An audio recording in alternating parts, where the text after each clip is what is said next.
الحمد لله رب العالمين الرحمن الرحيم مالك يوم الدين إياك نعبد وإياك نستعين اهدنا الصراط المستقيم صراط الذين أنعمت عليهم غير المغضوب عليهم ولا الضالين.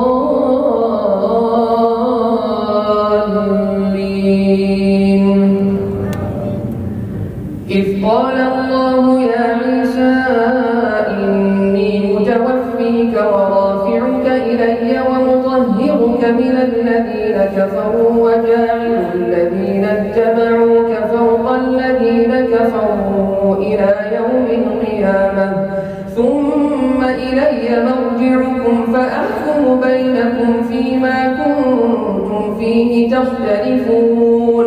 فأما الذين كفروا فأعذبهم عذابا شديدا في الدنيا والآخرة وما لهم من ناصرين. وأما الذين آمنوا وعملوا الصالحات فيوفيهم أجورهم والله لا يحب الظالمين.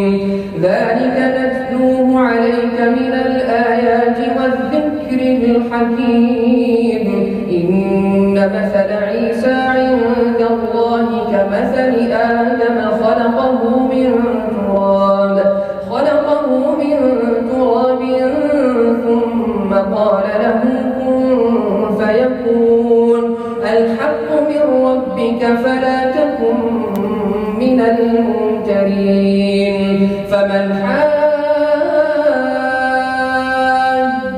فيه من بعد ما جاءك من العلم فقل تعالوا ندع أبناءنا وأبناءكم ونساءنا ونساءكم وأنفسنا وأنفسكم ثم نبتهل فنجعل لعنة الله على الكاذبين.